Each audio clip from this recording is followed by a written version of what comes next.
¿Me tiene que presentar o el moderador tiene que decir algo?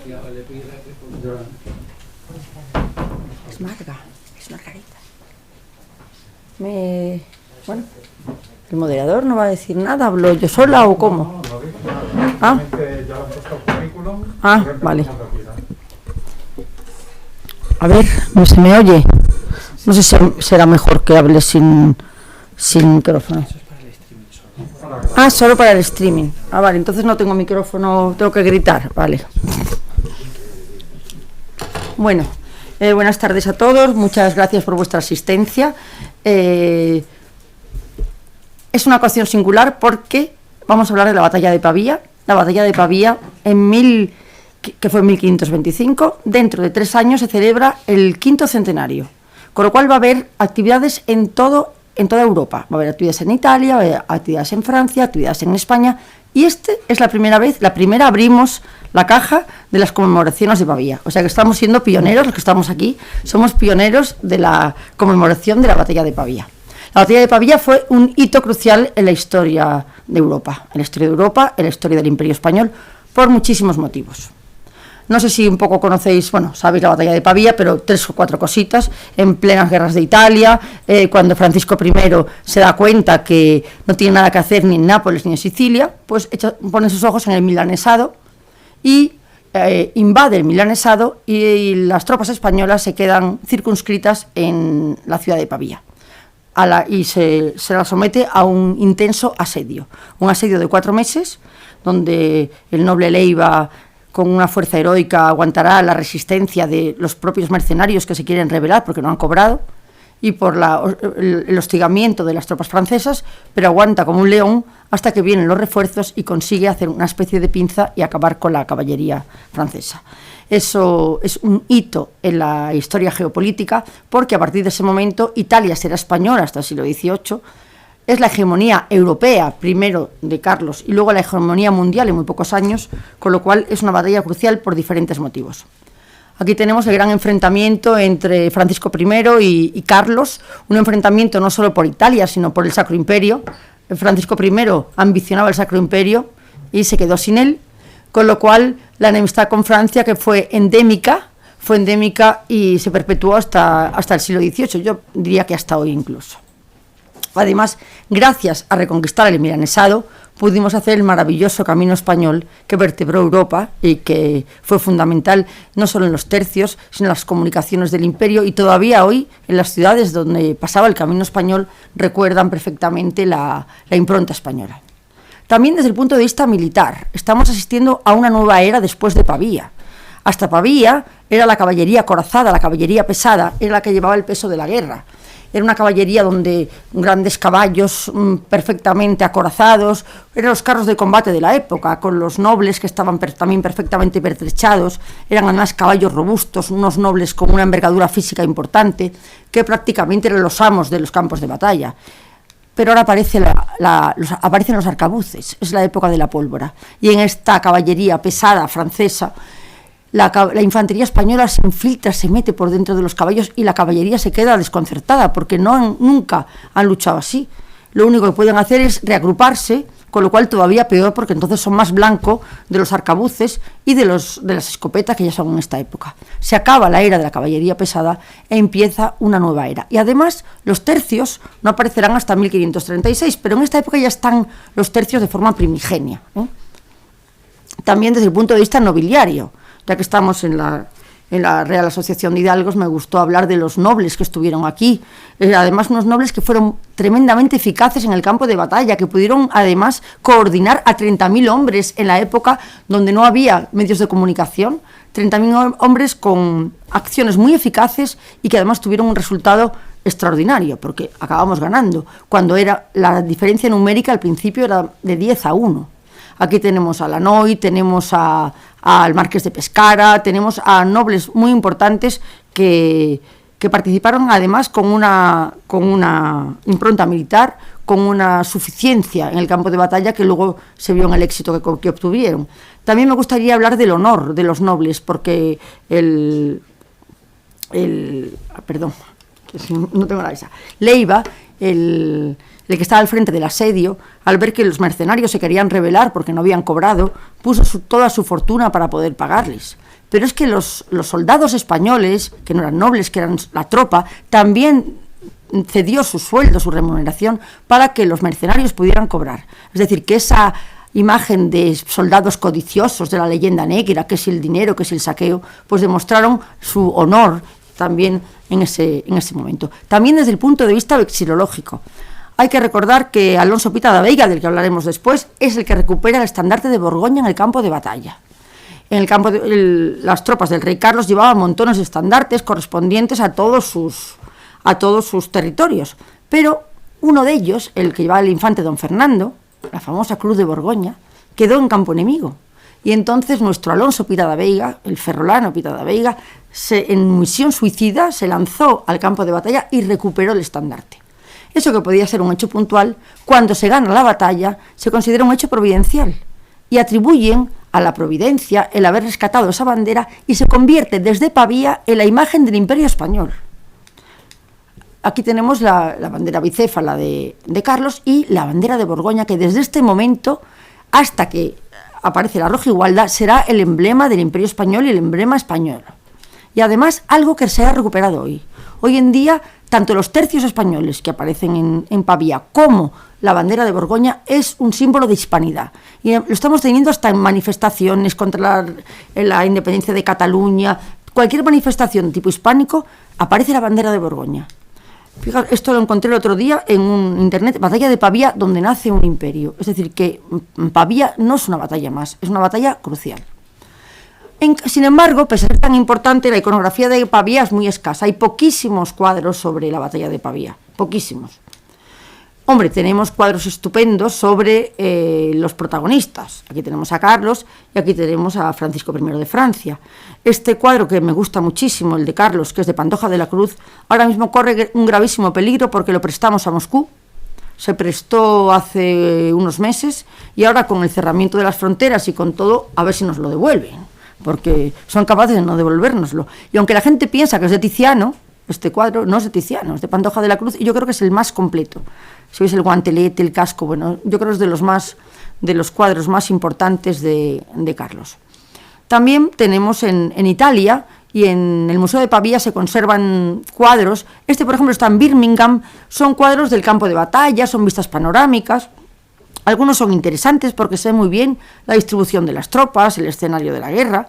7 tapices que tiene de la colección Dávalos. Dávalos era el marqués de Pescara, que fue uno de los que dirigió la batalla. Hay 7 tapices grandísimos en Capodimonte sobre la batalla de Pavía. También este cuadro de Patinir, que es un poco fantástico, parece hasta un poco de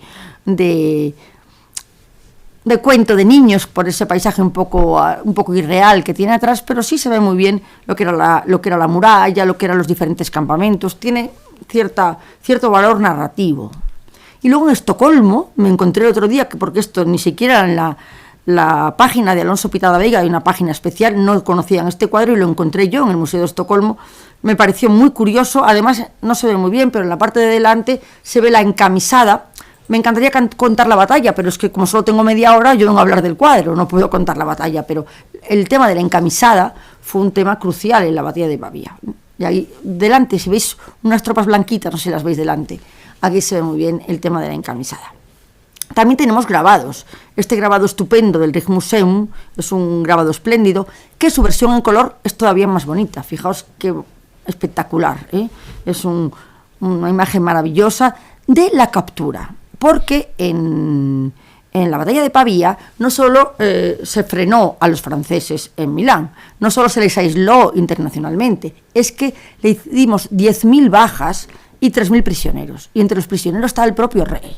O sea, eso fue una humillación que todavía hoy los franceses no lo han olvidado. De hecho, en sus crónicas lo omiten, de que el rey francés fue prisionero en la batalla de Pavía. Además, no estuvo meses, estuvo más de 2 años. Con lo cual, en la época en que los reyes se tratan de primos, tenerlo prisionero fue de una humillación atroz, que a día de hoy todavía lo recuerdan. Entonces, pues hay muchos tapices sobre la batalla y algunos específicamente sobre la captura de Francisco I. Aquí tenemos este grabado del Museo del Prado. y este interesantísimo relieve que está nada menos que en el Palacio de Carlos V de Granada.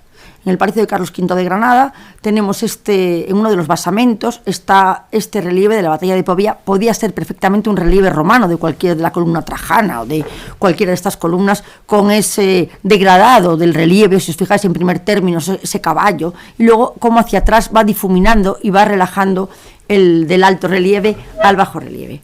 Es un relieve precioso. En el siglo XIX es la época de la gran pintura de historia española. Hasta la época España no tiene pintura de historia.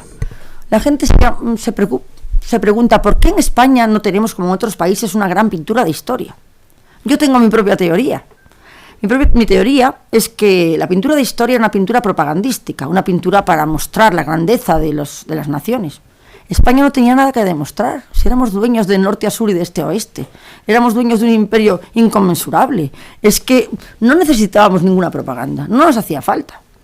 En segundo lugar, también la vanidad de los propios gobernantes. Y no olvidemos que España es profundamente católica, y la monarquía católica tenía unos valores católicos muy profundos.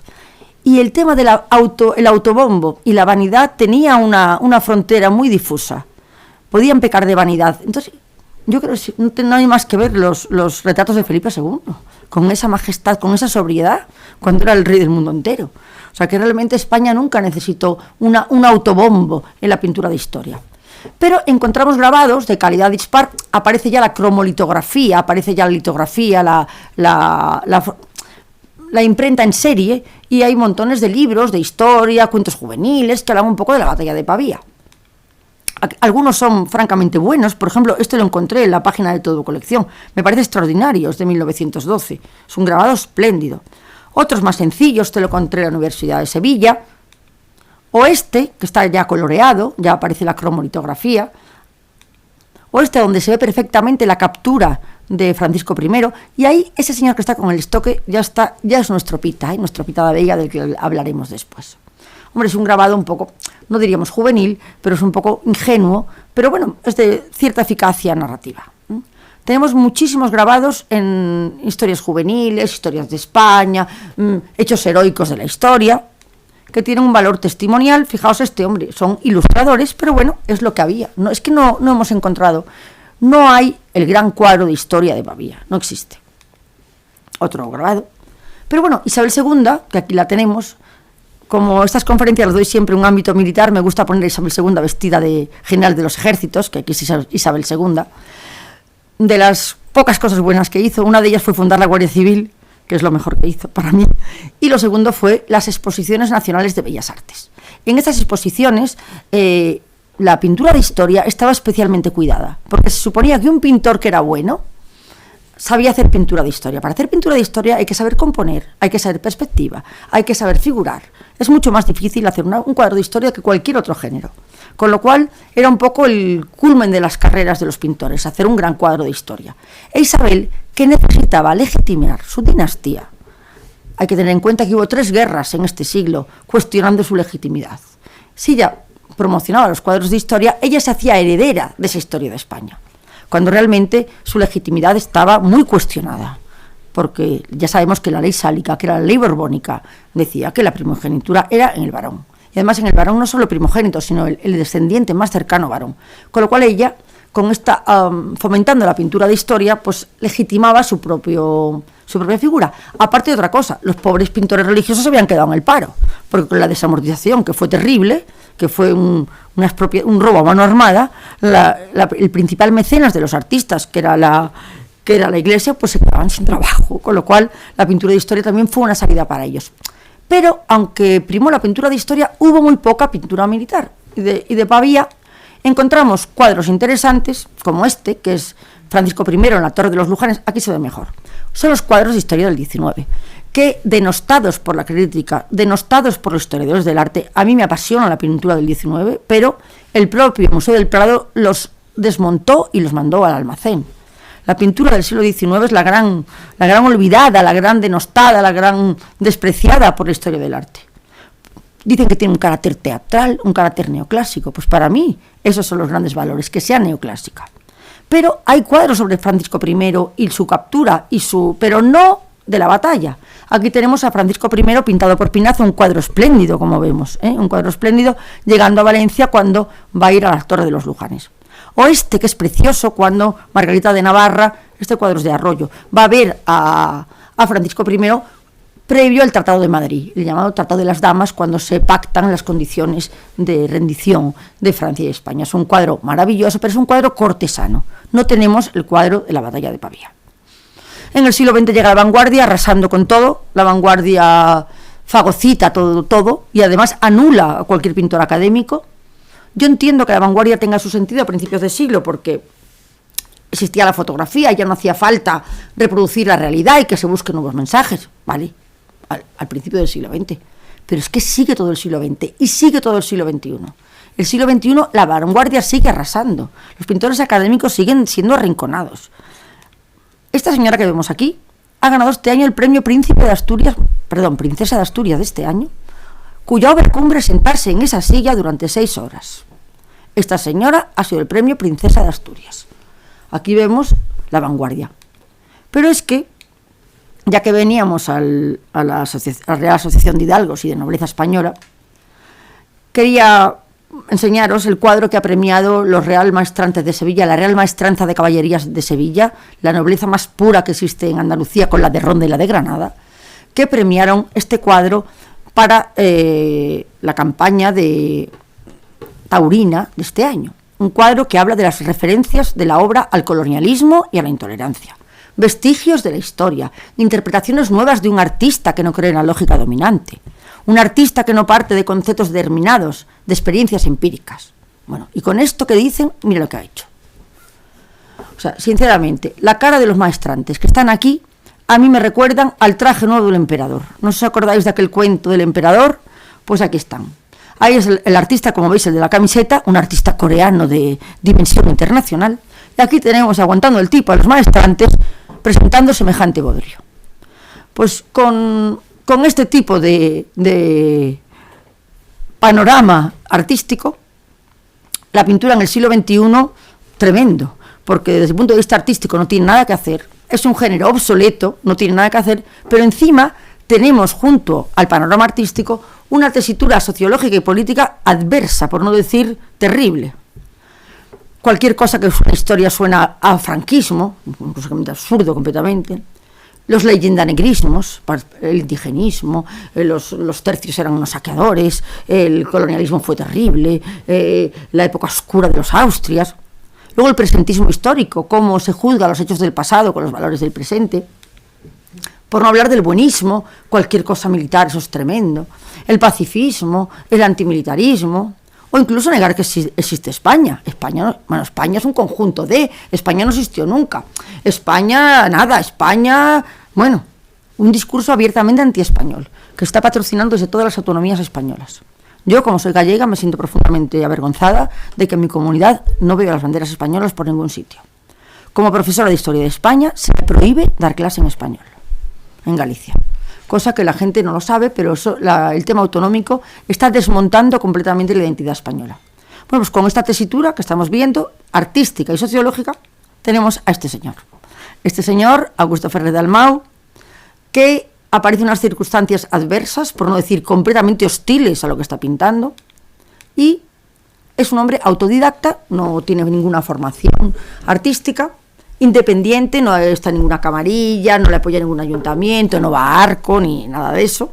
Encima pinta académico, o sea, es un pintor académico, y pinta historia militar, o sea, lo tiene todo para ser completamente un marginado, una persona que no tiene nada que hacer en el mundo del arte actual. Y encima reivindica la historia de España, o sea, con este cóctel Molotov para estas circunstancias sociológicas, políticas, identitarias de la nación española, no tenía nada que hacer. Pero es un triunfo inesperado para el arte y para la historia. Yo siempre recuerdo una frase que me dijo un carlista en una de las conferencias que yo di, que me contó: el mejor regalo que nos ha hecho Dios en el siglo XXI ha sido mandarnos a Ferrer Dalmau, porque su recuperación de la pintura, de los episodios carlistas, no tiene parangón. Y gracias a lo que hizo Ferrer Dalmau con el carlismo, hoy en día cualquier joven que se acerca al carlismo se acerca a través de la pintura de Ferrer Dalmau. Y esa frase a mí la digo en todas las conferencias porque me pareció muy significativa. No sé si conocéis un poco la historia de Ferrer Dalmau, voy muy por encima, sabéis que es un hombre de la burguesía, nace en una familia de burguesía textil catalana, un estudiante, digamos que irregular, le dio muchos quebraderos de cabeza a su familia porque no era muy productivo en los estudios, y cuando acabó los estudios de bachillerato y tal, prácticamente entró a trabajar en la empresa familiar de producción de telas. Pero era un chico que desde pequeño le había gustado pintar, dibujaba en los cuadernos, dibujaba soldados, y coincidió en los años 90 con el boom de las telas y el boom, aquí no hay ninguna mujer de mi edad, en la época que todo era juego, las colchas, las cortinas, bueno, un boom de las telas decoradas, y entonces este señor tuvo un boom también dentro de su trabajo y consiguió una sólida posición económica gracias al mundo textil. Y cuando ya lo había conseguido, decidió que quería pintar, que es lo que más le apetecía. Y entonces empezó a experimentar con el óleo y la verdad que se le daba francamente bien. Primero pintó paisajes y empezó a pintar lo que le llevaba, que era pintar carlistas, porque su familia pertenecía a una larga dinastía carlista. Su tío abuelo había sido Melchor Ferrer Dalmau, el gran teórico del carlismo y además condecorado con la legitimidad proscrita, que es la más alta distinción de la monarquía carlista. En sus exposiciones que empezó a hacer de paisajes, empezó a introducir jinetes carlistas y tuvieron cierta aceptación. La verdad que hacer pintura militar, hacer pintura académica y encima pintar carlistas no es precisamente el éxito para triunfar en la pintura, pero es un hombre con valores, era un hombre honesto y decidió qué es lo que le gustaba. Cuando vio que lo que le gustaba era hacer esto, dejó todo, dejó las telas, dejó la industria textil y se fue un año a Valladolid para poder ir a la Academia de Caballería a poder pintar caballos, porque lo que más le gusta en el mundo a él es pintar caballos, lo que es la caballería. Y además creo que no exagero cuando digo que es el mejor pintor de caballos de la historia de la pintura española. Me gustaría demostrarlo, pero si no llego a Pitado Veiga.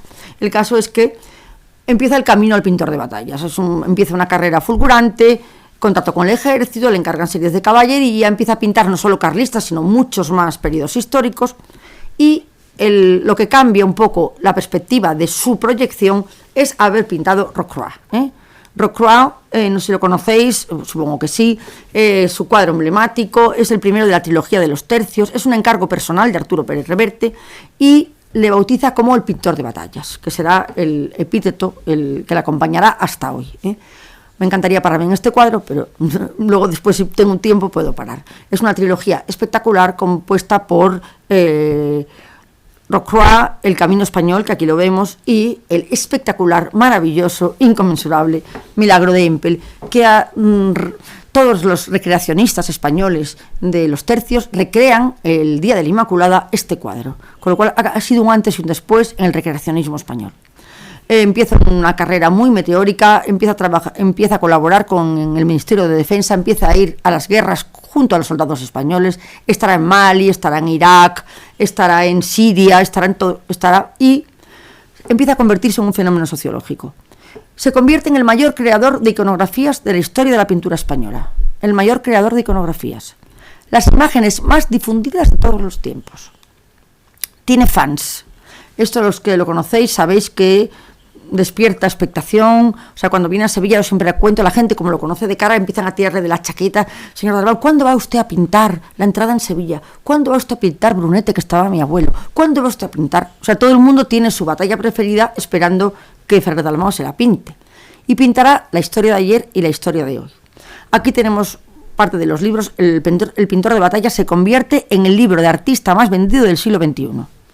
El libro de artista más vendido había sido el catálogo de Velázquez, el catálogo ese verde gordo que me regaló una persona que está aquí, y el de al lado, que lo he escrito yo, los dos los he escrito yo, el primero he escrito el 80% y el otro lo he escrito yo entero, y la verdad que para mí, bueno, ahora mismo además se puede adquirir en el Museo del Prado. O sea, que un pintor contemporáneo tenga un libro en el Museo del Prado, pues eso ha sido, pues... Luego a veces me dicen que por qué soy tan vanidosa. Digo, ¿cómo no voy a ser vanidosa? Si escribo un libro de arte y está en el Museo del Prado. Pues la verdad que no lo puedo evitar. Bueno, esto lo escribí yo en 2008. Las imágenes de Ferrer Dalmau serán para las próximas generaciones como esos antiguos cuadros de historia que están en el imaginario de todos. Acerté en la primera parte, pero me confundí en el tiempo. No fueron para las próximas generaciones, es ya. O sea, este hombre pinta el Cano y está mañana en la portada del ABC, está pasado en las jornadas de Magallanes, está al tercer día en la novela del Cano. O sea, es un hombre que en el momento que pinta una cosa se convierte en patrimonio de la historia de todos. ¿Por qué atrae tanto Ferrer Dalmau? Primero, por el desencanto del arte moderno. La gente estaba harta de las paparruchas del arte moderno, mamarracho, timo y todo lo que puedas imaginarte. Por otro lado, la desidia de la sociedad que da la espalda a nuestra historia, a los políticos, al sistema educativo, que parece que ha relegado la historia de España. Por otro lado, la desesperanza, cuando nos cuentan que la España no existe, que no existen los valores patrióticos, que todo eso huele a naftalina. Y luego, el documento histórico. Cada cuadro es un documento histórico, armas, uniformes, contexto, todo responde a una realidad completamente detallada, minuciosa y documentada. Y luego, a través de las redes, como la gran caja de difusión de este artista. Y luego, el impacto de esos cuadros y la fidelidad. En el momento que una persona conoce la obra de Ferrer Dalmau, se convierte en un seguidor incondicional. Y le seguirá siempre. O sea, como digo yo, es que tiene miles de seguidores. Ya que veníamos a esta casa, pues quise hacer un repaso de cómo, aunque Augusto huye siempre de individualidades, le gusta mucho representar la esencia del ejército español, sí que ha tenido palabras para los nobles españoles, palabras a través de los cuadros. Aquí tenemos desde el origen de los tiempos, tenemos este espectacular Pelayo. Pelayo, no lo olvidemos, hijo del Dux Galiciae, hijo del duque de Galicia. Aquí lo tenemos a Pelayo. Aquí tenemos a Pedro II, en las naves de Tolosa, aquí tenemos, creo que es en Pedro de Navarra, en la famosa carga de los Tres Reyes. Aquí tenemos al gran capitán, el creador, hoy diríamos el ideólogo de los tercios españoles. No olvidemos el gran capitán, duque de Sesia, duque de Terranova, duque de Montalvo. Aquí tenemos la nobleza americana, al marqués de Oaxaca, en este espectacular lienzo de Hernán Cortés, saliendo de Cholula, yendo a Tenochtitlán. No, este cuadro, poco más se puede pedir a un cuadro de historia. Contexto, personajes, documentación, la caballería, el Tlaxcalteca que va adelante. Este es un cuadro soberbio. Me encantaría pararme, pero no puedo. Bueno, ¿qué digamos del conde de Gálvez? El conde de Gálvez por los pantanos del Mississippi, cómo va llevando su comitiva de mohicanos, de franceses, de negros, afroamericanos, que van por esas ciénagas de los pantanos del Mississippi hacia Pensacola, donde tendrá su magnífica victoria que vemos aquí. Fijaos, este cuadro de Pensacola, no se puede pedir más a un cuadro de batallas. Este cuadro es de mis favoritos, que tiene una potencia cromática, visual, es de un atractivo inmenso. O el Diego de Salinas, el último gobernador de Gibraltar, donde se ve su extraordinaria capacidad para plasmar el paisaje, porque tiene una figuración siempre tan intensa que los ojos se te van a las figuras, pero te olvidas de que es un paisajista de primera. O sea, es que no se puede... fijaos la sombra del agua, fijaos la tierra mojada, la ola que se va, las nubes que entran, o sea, cómo es un experto, cómo es un mago a la hora de lo que son los efectos espaciales y los efectos matéricos. O el general Álava con Wellington aquí en este cuadro espectacular también. Fijaos cómo brillan esas grupas de los caballos, no sé si lo estáis viendo aquí. Fijaos en esa niebla, en esa pólvora que se ve al fondo, en esa perspectiva aérea, cómo es capaz de construir los espacios a través de del difuminado, del color. Aquí tenemos al Zumalacárregui, duque de la Victoria de Amezcoa, espectacular. Fijaos cómo a través de los surcos de la tierra nos lleva a esa carga que nos está invadiendo, porque lo que aporta Ferrer Dalmau al género de batallas es esa inmediatez. Hasta Ferrer Dalmau se veían las batallas como un patio de butacas. Ferrer Dalmau nos hace estar ahí, parece que estamos ahí delante. Entonces tiene una perspectiva un poco de reportero de guerra, que nos acerca la batalla como si estuviéramos ahí dentro. O sea, es la inmersión del espectador en la propia obra. O aquí tenemos a Cabrera, Marqués del Ter, tiene 3 títulos, me lo sabía, pero no me acuerdo ahora. Bueno, O Diego de León, Marqués de Beloascaín, o Prim, que tanto le gusta, Prim, que es Duque de Castillejos, Barón del Bruch, Vizconde del Ter, bueno, me lo sabía, tiene tres títulos. Le gusta mucho representar a Prim porque es cuando se dice que a Cataluña no es España, aquí está reivindicando la presencia catalana en todos los episodios de la historia de España y cómo los catalanes estuvieron en primera fila en todas las guerras como españoles que son. Aquí tenemos al Marqués de Cavalcanti en la carga del Tasdirt, el Marqués de Cavalcanti, el yerno de doña Emilia Pardo Bazán, que acaba de hacer el centenario, o Higueriben. ¿Por qué pongo aquí Higueriben? Porque uno de los que está ahí en el cuerpo de intendencia es Cebollino von Liedermann, de una familia noble europea. Es un cuadro también soberbio, donde el bloqueo de Higueriben está aguantando la resistencia y cómo esas mulas van a llevarle agua, y es sangre y agua, y como los rifeños tiran a matar a las mulas para que no llegue el agua al asedio. Es un cuadro, si lo veis en directo, impresiona.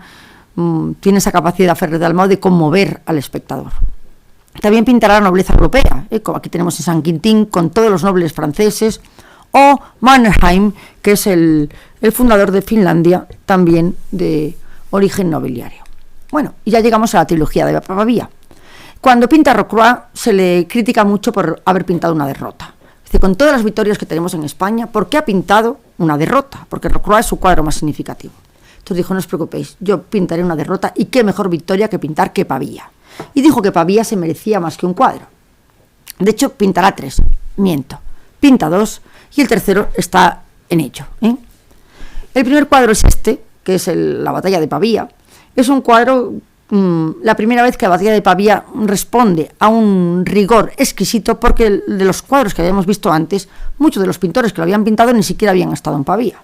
Aquí tenemos diferentes fuentes. Tenemos por un lado el director del Museo de Pavía, que se pone a disposición de Ferrer Dalmau, Marco Galandra, un erudito en la materia, para darle todo tipo de información.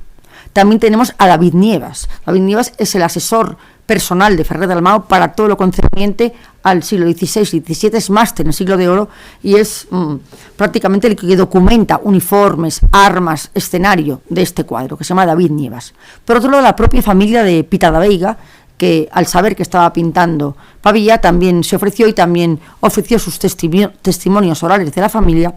Y este cuadro, que la verdad que nos choca un poco para ser Ferrer Dalmau, a Ferrer Dalmau no le gusta el rojo, no le gusta el amarillo, solo le gusta pintar el ocre, marrón, ocre, verdoso, pero no le queda más remedio cuando la uniformidad así se lo pide.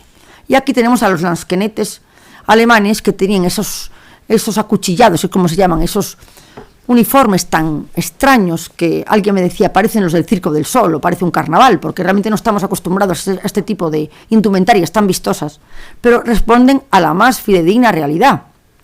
Y este amarillo de la bandera bicéfala en una esquina. Aquí vemos un instante de la batalla cuando la caballería pesada al mando de Francisco I, el propio Francisco está en la batalla, que iban uniformados, acorazados de caballo, de cabeza a pies, con esas corazas enormes, con esos caballos que eran, como he dicho antes, los carros de combate de la época, y están desconcertados porque de repente estos infantes se meten por el medio con esos arcabuces y los desconcertan completamente. O sea, lo único que pueden hacer es reagruparse, que es las órdenes que tienen, y es peor, porque son más blanco todavía de los arcabuces. 10.000 bajas se hizo al ejército francés, 10.000 bajas. Y aquí se ve muy bien la potencia de la caballería y cómo esos arcabuceros, cómo esos tercios imperiales están atacando a los franceses. El primer término lo deja para los pobres piqueros que están ahí delante, con montantes que también están protegiendo a las filas y están caídos en el primer término. Es una clase de historia, no me puedo parar, en cuanto a las armas, desde los montantes, las dagas cortas, las dagas largas, las espadas, la borgoñota, el tipo de coraza milanesa, o sea, todo lo veis aquí en este cuadro. Es un cuadro espléndido. Y cuando pintó este cuadro, yo soy su asesora artística, cuando me enteré que estaba pintando la batalla de Pavía, soy de Ferrol, y yo le dije, por favor, me tienes que pintar a Pita da Veiga. Y me dijo que no, que este cuadro era un cuadro sin individualidades, que quería un cuadro de conjunto, un cuadro de batalla. Digo, por favor, aunque sea con una bandera, pero ponme a Pita da Veiga.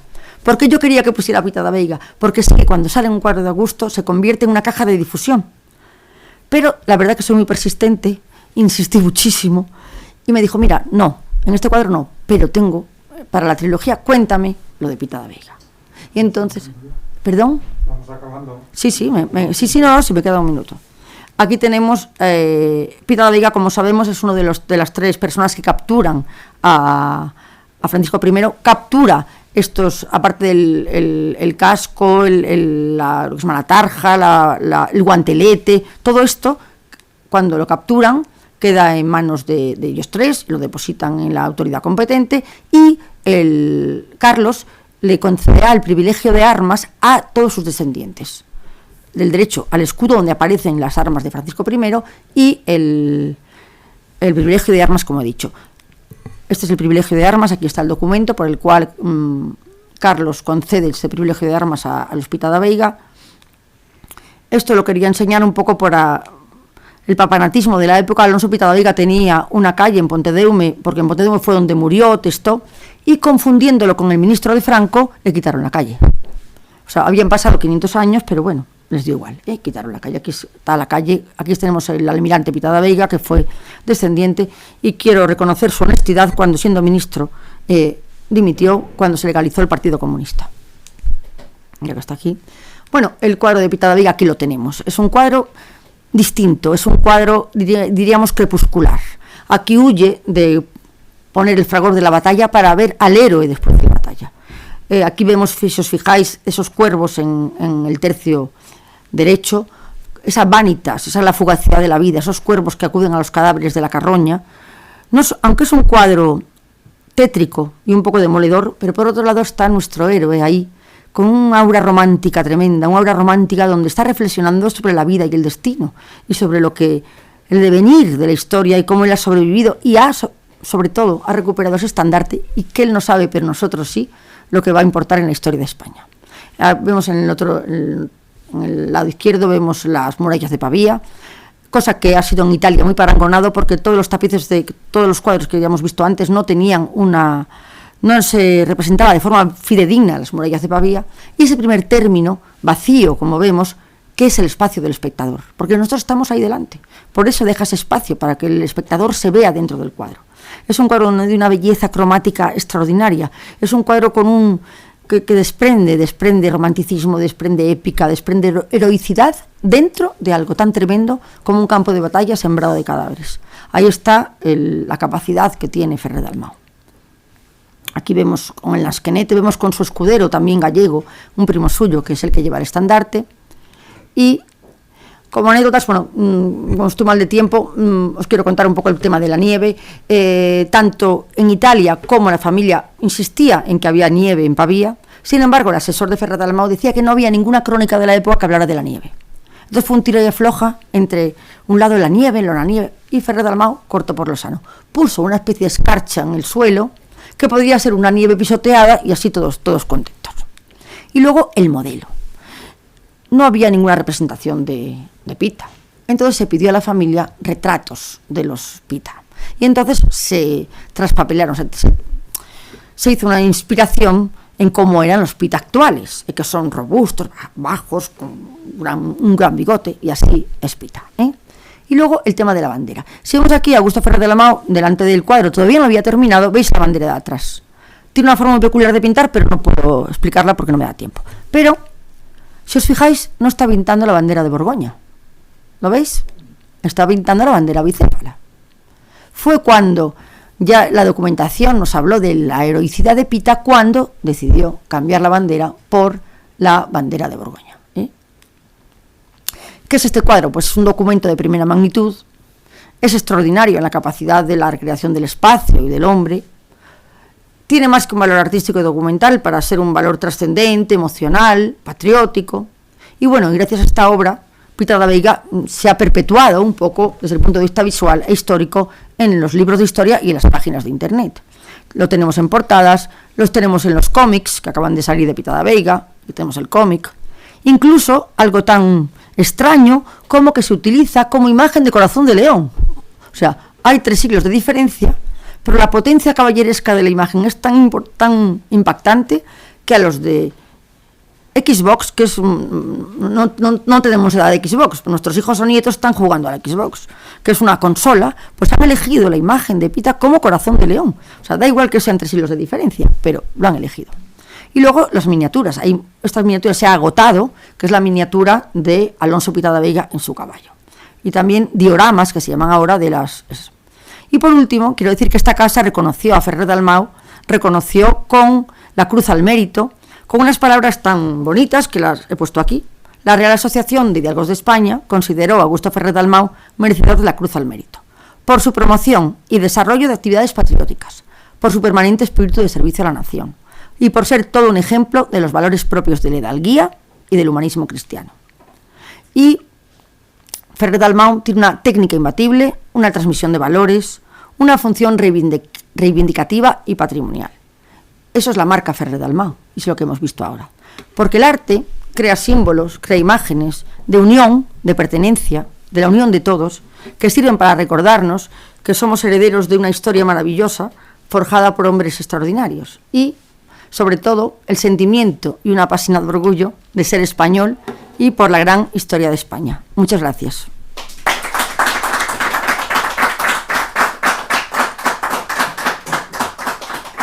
¿Cómo está de tiempo?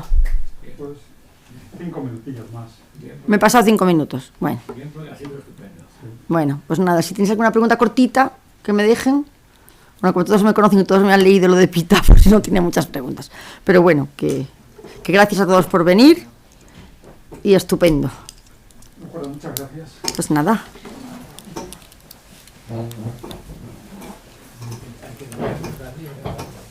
Ya no hay ninguna más.